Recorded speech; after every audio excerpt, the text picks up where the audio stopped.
Hello, Scorpio, Sun, Moon Rising, and Venus Signs. Kamusta kayo? Sana po'y nasa mabuti kayong kalagayan. Welcome back po sa Star Tarot. At kung bago kayo dito, welcome din po kayo. Please subscribe, like, share my videos, and leave me a comment kung nakaresonate po kayo. First card ni Scorpio, we have the Archer. Ayan. So, planning ahead, biding your time. Okay? So, maybe you are going to spend more time ngayon making plans, no? Which is good, Scorpio. Lalo-lalo na kung ikaw ay merong ini-envision, no? Na something, a situation sa buhay mo na gusto mong ma-achieve at a certain period of time. Mas maganda na bago mo talaga to simula, na journey na to, na pagplanuhan mo, no? Kasi mas, kahit anong sabihin natin, mas malaki ang chance sa isang bagay na mapagtagumpayan mo to, ma-achieve mo to, kung ito'y pinagpaplanuhan. Diba? Kung ito'y napag-usapan, napagplanuhan, something like that. So, what else? We have the Smith, overthinking, taking action. Ayan. So, instead of you overthinking, kasi overthinking is a negative energy. The more na nag-overthink ka, mas the more na makukomplika yung iniisip mo. Mas the more na makukomplika yung sitwasyon. 'Di ba? Kaya mas magandang mag-focus ka lang kung ano talaga yung sitwasyon, doon ka lang, 'di ba? And think of what are the viable things na dapat mong gawin, focus ka doon, and mag-take action ka na. 'Di ba?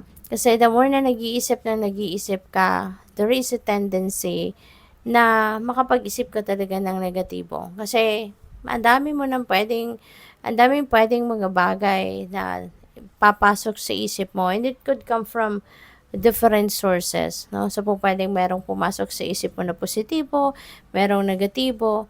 So, hanggang sa mag-overthink ka na, mag-overanalyze ka na. So, mas magiging komplikado ang lahat, 'di ba? So, mas maganda pagplanuhan, and then actionan mo agad. 'Di ba? Wag nang magpatumpik-tumpik pa, or wag nang patagalin pa. So, we have the merchant. Ayan. So, pwede na ang iba sa inyo rito is going to start running a business. You're going to put up a business. Pwedeng ganon. Pwedeng you are going to, tawag dito, baka makikipagsosyo ka. 'Di ba? Baka meron kang bubuksang negosyo at makikipagsosyo ka. So, pwedeng merong ganong sitwasyon, no? So, good luck sa iyo. Importante lang, no, na lagi ka lang nasa balanse, para kahit anuman or gaano man kadami, no, ang aasikasuhin ninyo sa buhay, Scorpio, when you are in the center, no, hindi ka mawiwindang, hindi ka mawawala sa path na dapat mong tahakin, no?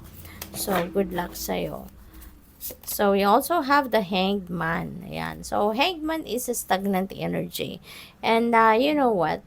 Maaari na stressed out na kayo, pagod na kayo. Maaring merong mga ganong pakiramdam ang iba sa inyo. Kaya kung ano man itong pinagkakaabalahan ninyo, yung current ninyong pinagkakaabalahan, hindi yung pinagpaplanuhan ninyo, but yung current ninyong ginagawa. Maaaring may mga delays kayong nararanasan, no, na experience related to that. At maybe it's because kung busy ka, kung lagi kang may ginagawa, 'di ba?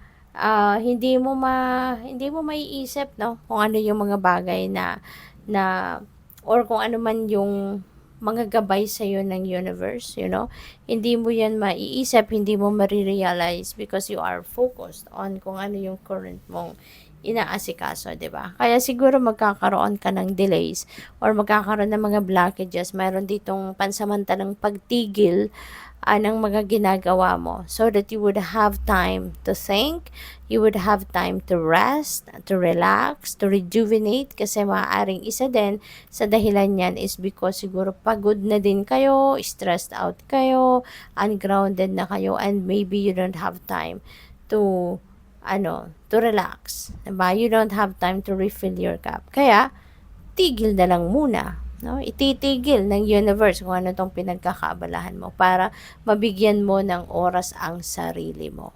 Okay? So, what else? We have the Seven of Pentacles. So, you have planted already, no?